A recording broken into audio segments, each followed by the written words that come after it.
Let's bring in President Biden's National Security Advisor, Jake Sullivan. Jake, thanks for joining us this morning. Let's start out with that election of RAISI. The new Israeli Prime Minister this morning, Naftali Bennett, called him the hangman of Tehran, called his election a wake-up call for the West. Do you agree with that reaction? Well, I think what we need to do in the United States is keep our eye on the ball. And that is our paramount priority right now, is to prevent Iran from getting a nuclear weapon. We believe that diplomacy is the best way to achieve that rather than military conflict.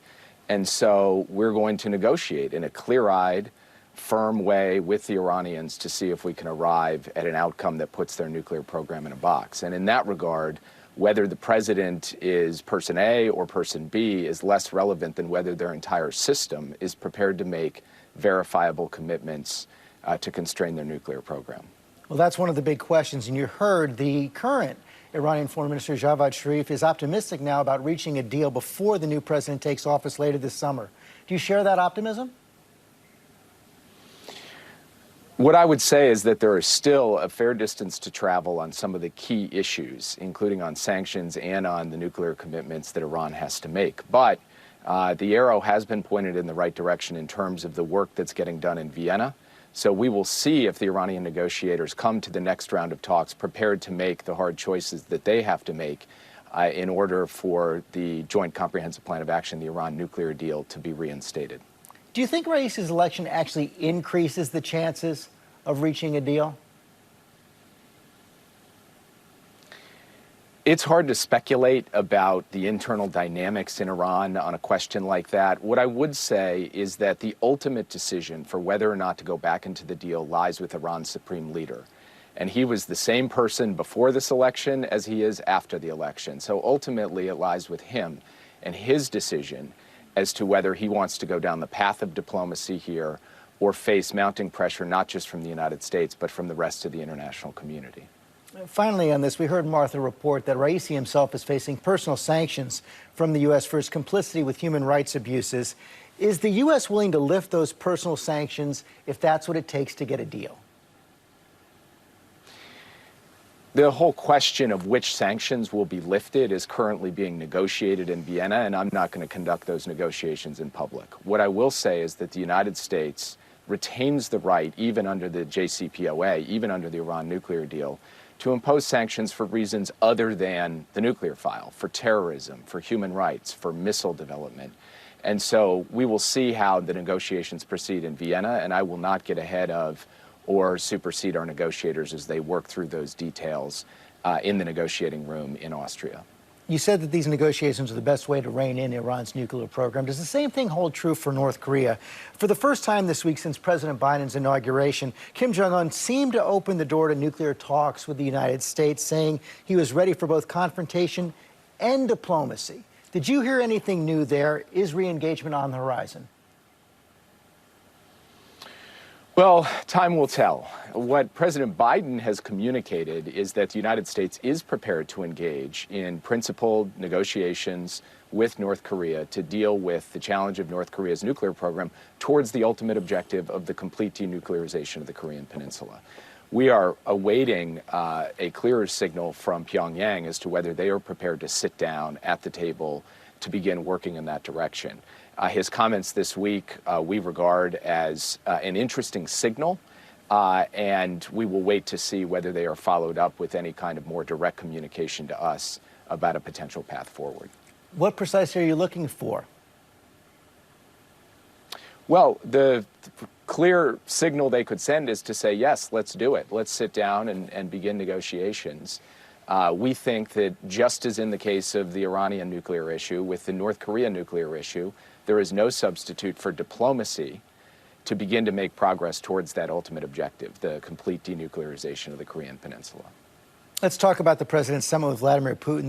The president said he did what he came to do, but what specifically did he achieve? Even sympathetic experts like Colonel Alexander Vindman, who of course was a dissident on the Trump National Security Council, argue that Putin scored the PR benefit of a summit, but the U.S. didn't get tangible national security benefits in return. What's your response? Well, as the president said, he did do what he came to do, and it was three things.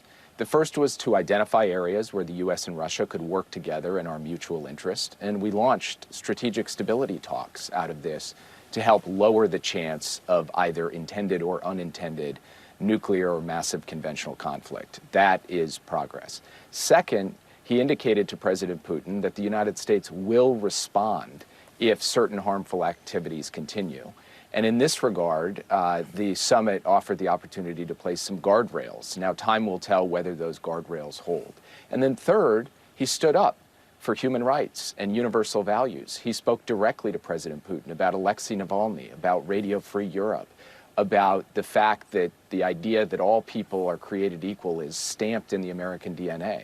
And that alone, George, is reason enough to sit face to face with Vladimir Putin. But on top of that, we had these meaningful engagements on the security and diplomatic side that we believe will put this relationship on a more stable footing.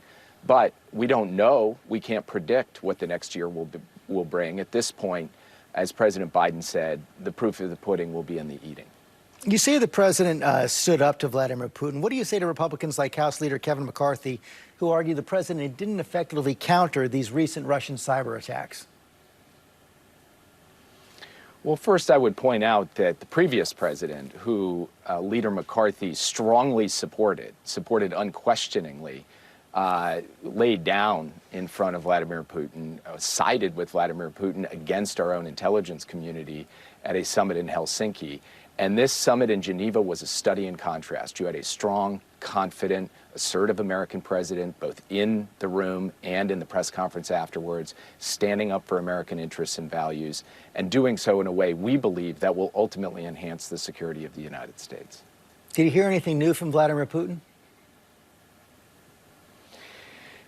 I would say that President Biden did hear from President Putin some important statements about how he looks at both the U.S.-Russia relationship and particular issues in it, on strategic stability, on cyber, and in other areas. But President Biden's been pretty clear from the outset that he wants to be able to have a space to be able to engage directly, privately, candidly with President Putin, and then to determine whether the actions that Russia takes in the months ahead match up with the discussions that took place in Geneva. That is where we will turn our focus at this point. And our goal at the end of the day is a stable, predictable relationship where we're not going to be friends by any stretch of the imagination, but where we can reduce the risk of escalation that would ultimately harm America's interests.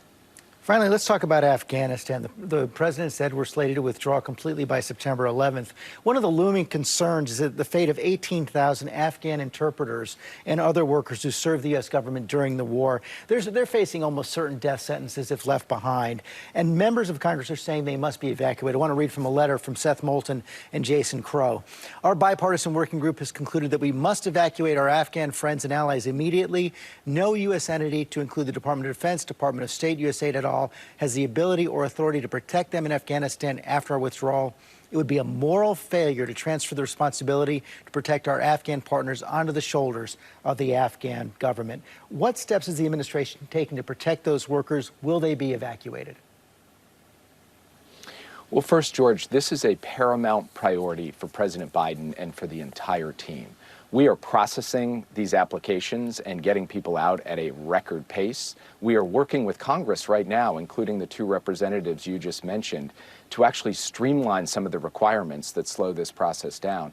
And we are doing the kind of extensive planning for potential evacuation should that become necessary. We will take all of these steps to ensure that we do right by the people who did right by us. The Taliban attacks have increased since the president's announcement in April, and there's some talk that the U.S. departure from Bagram Air Force Base, which is scheduled for July, is going to have to be delayed. Is it going to be delayed? What we're doing is looking every week to check as the drawdown unfolds whether or not it lines up with our effort to ensure that there is a sufficient security presence at the embassy, that the airport will be secure. And we'll do another one of those check-ins this coming week. But there have been no plans to change the basic proposition that the president laid down, which is that all American forces will be out, and they will be out well before the deadline that he set forth in his April 16th speech. Jake Sullivan, thanks for your time this morning. Thanks for having me. Hi, everyone. George Stephanopoulos here. Thanks for checking out the ABC News YouTube channel. If you'd like to get more videos, show highlights, and watch live event coverage, click on the right over here to subscribe to our channel. And don't forget to download the ABC News app for breaking news alerts. Thanks for watching.